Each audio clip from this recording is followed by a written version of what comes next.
Hello and welcome. I'm Natalie. Let's talk about money. So today we're going to talk about saving some money because we all need more money. Everyone wants more money. So let's go ahead and just work on saving some. So I'm just going to show you some very easy, practical ways you can save money on a daily or weekly basis, starting right now, starting today, literally right now if you want. And I'm not just talking about theory. I'm talking about like actual numbers, like giving you actual examples, giving you actual breakdown of how much you could save or how much you could create just by making some changes to how you do stuff.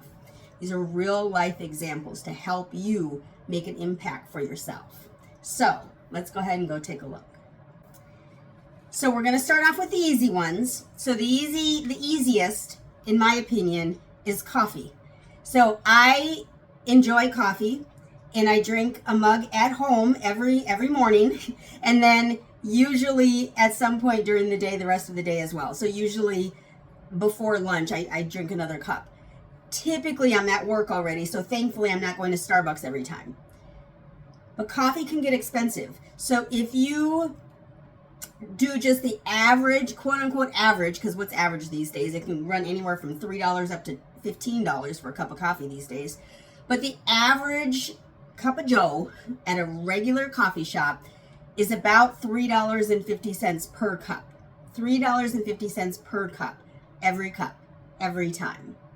Now, if you instead grind coffee at home and make a cup of coffee at home, you would spend approximately 50 cents per cup.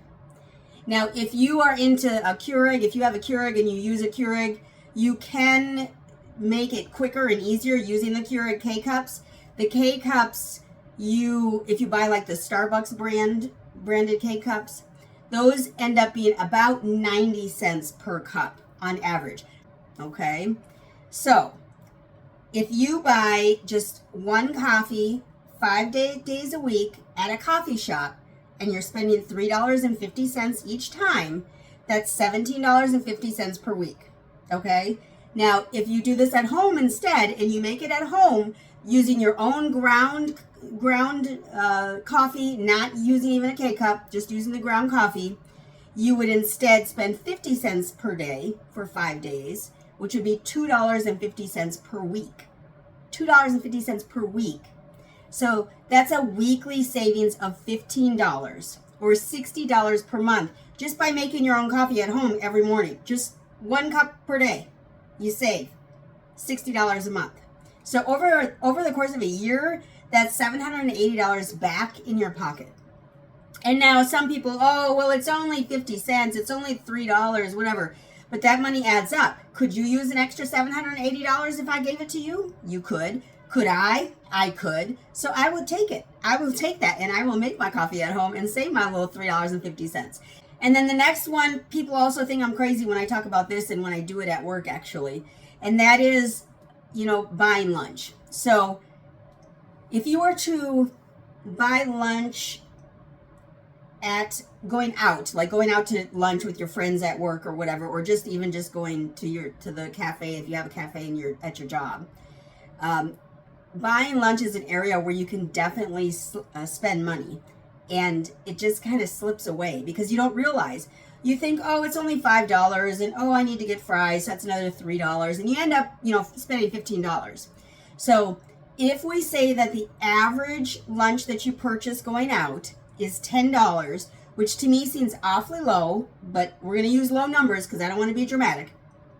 If you say $10 per day on your lunches, you can make a homemade lunch for approximately $3. Now, it could be more, it could be less naturally, but on average, about $3 is what you would spend if you made your lunch and brought it from home. Now, if you work 5 days a week, you go to work 5 days a week. If you buy lunch all 5 days, that's $50 a week. $50 a week. Now, if you made your own lunch and averaged $3 per day, that's only $15 per week instead of $50 per week. So that's $35 saved every week, or $140 a month. That's a lot. Over a year, that's over $1,800 that you could be spending at lunch instead of saving and investing. So you could easily do this. Now, I know that a lot of people like to talk about the whole batch cooking, and on Sundays they cook for the whole week and whatever.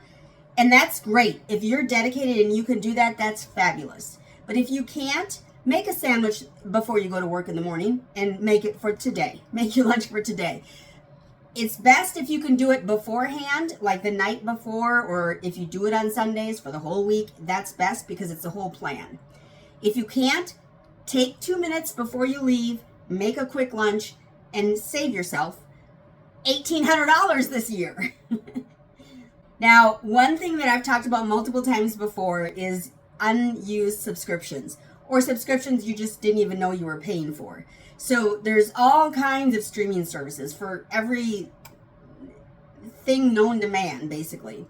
And there's, even stuff like gym memberships or magazines or different apps. Like if you are one that has purchased or signed up for a free app, but it's only free for 30 days or whatever, and then you forget about it and then you end up paying for it, those kinds of things. We want to get rid of those. So let's say you have 3 streaming services that you barely use. Each costs $12 per month. If you were to leave just one, keep just one of those, and cancel 2 of those, that would be $24 per month that you would save. That equals $288 per year. Now combine that with removing one $10 monthly app you forgot you even were paying for, and you're up to over $400 a year. So just that easily, you've already saved yourself $400 a year just by looking at your subscriptions, maybe canceling an app that you didn't need or didn't want or don't use. It can happen. This is real life, real life examples, this was probably 2 months ago. I figured out that I was somehow paying for Amazon Music. Now, I listen to Amazon Music in my car. That's what's playing right now. If you go in my car, it'll be on Amazon. But I don't pay for that because that's stupid. And so I found out that I was paying for it. It was $9.99 a month. That's $9.99 a month I was spending. That's over $100 a year that I was spending on music that I don't need to pay for because I can have it for free. The difference in paying when you have Amazon, the difference in paying is that you can fast forward through songs, you could rewind songs, you could skip as many songs as you want. There's little additives you can have. I'm not in my car long enough to need all that. I'm not. I'm in my car for 10 minutes to work and 10 minutes home from work, 3 days a week. I don't need a streaming service for that. So I canceled that. It saved me over $120 a year. The next tip is to shop with a list. Now, when we were kids, our parents used to always tell us to, bring the grocery list and shop from the grocery list when you go grocery shopping. And this is an actual thing because impulse buys can actually really create extra on your bill, especially at the grocery store. So studies actually show that shoppers spend an average of $11 more on impulse purchases per trip. $11 more per trip. If you were to shop twice a week because you do small little batch pickups at the grocery store, and you're saving yourself $11 per trip because you've knocked out the impulse buys because you're shopping from a list, that's $22 per week that you could potentially be saving. Now, being disciplined and sticking to your list can easily save you $80 to $90 a month. Honestly, it can. And over $1,000 per year is what it can end up being. Now, if you're planning your meals ahead, like we talked about in the previous tip, you should have a list of what materials or what foods you're going to need in order to make your lunches. And so there's a good example of how to use a list instead of just flying by the seat of your pants. Make a list and shop from the list. If it's not on the list, you don't need it. Another tip when going to the grocery store, and you've heard this I'm sure a million times before, is don't shop when you're hungry. Don't shop on your way home from work because you're probably hungry. So you probably need to eat something, maybe even eat dinner, and then go grocery shopping for the next day or for the rest of the week. Don't shop when you're hungry because you're going to do some impulse buying because you're hungry and you think you want everything. So don't do that. And then perhaps one of the best ways to save money is to set up automatic transfers. It's literally a game changer because you're taking yourself out of the equation. Set your bank account to automatically transfer $5 a day or $35 a week or $50 every 2 weeks or whatever amount is comfortable for you. Set it up so it's automatic and you don't have to do it. If it's automatic and it's automatically being done, you've taken yourself out of it and it's going to happen no matter what because you're not in control of it. You set it up for yourself, set yourself up for success, and let it ride. Let it go. This is how I started with my car savings that I've saved. I said to myself, how much money can I spare? And I pinched my little pennies together and I figured out how tight I could make my budget in order to come up with enough money for me to buy a different car. I want to do it next year. And I figured out that I need quite a bit of money. First of all, step one, that's the problem. But I figured out I could save $1,000 a month. That's incredible. I never in my life would have guessed I could have saved $1,000 a month. But when I pinched my pennies and I looked at my budget and I figured out what I didn't need to spend and I did these automatic transfers, guess what I'm doing? Automatically, every other week, $500 goes into this account, savings account. I don't do anything. I don't touch it. I don't look at it. I don't care about it. It doesn't matter. So when I get paid, I set it up in my account so that it automatically, I mean, it's not when I get paid, it's every other week. It's going to happen whether I get paid or not. It's going to happen. But it's automatic. And so in my budget, I write it as car savings is what I've called it. And I put $500 every time I get paid. I put $500 in that line item so that when that week comes up, I can just move that money in my budget from being something that I have to spend to something that I've already spent or that I've saved and I've moved into my savings. It's an amazing feat. I swear to you, it's an amazing feat because I never would have guessed that I could do this. I never would have guessed until I actually did it.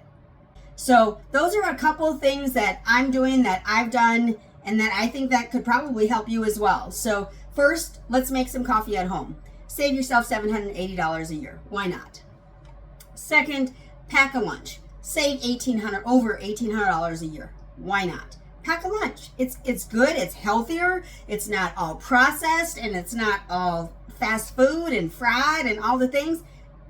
Make your lunch. And then cancel unused subscriptions. So, save yourself over $400 a year on just getting rid of those subscriptions that you don't need and don't even actually know you're paying for. And then when you go to the grocery store, stick to a list. Save yourself. It could be hundreds of thousands of dollars. At least $1,000 you could save, I would bet. At least $1,000 a year you could save just by shopping from a list instead of just willy-nilly walking the aisles buying whatever you see. And then naturally, automatic savings. This is what makes the difference for me. Now, if I just continue on, I'm going to have saved over $12,000 this year just by moving $1,000 per month. $1,000 per month. That's $12,000 per year. You could do that. You could buy a car in 2 years. You can buy a car for cash. You do not have to finance a car. Now, again, your amounts may be different, and so you have to make it work for you. But you can do it. So if you add these up, you could potentially save thousands of dollars every year with just a few small changes. These are easy changes. They're not dramatic changes. These are things that you can do, and you're worth it. You're worth saving money for, because when you're old and you're 82, you don't want to work. So do it now. Save some money now so that you can have money for later, and invest in yourself today so that you can make a difference for others tomorrow. I thank y'all so much for stopping by. Give the video a big thumbs up. Leave a comment down below. Be sure to subscribe. When you subscribe, you should hit the bell so you know when the next video comes out. Thanks again. Y'all have a great one.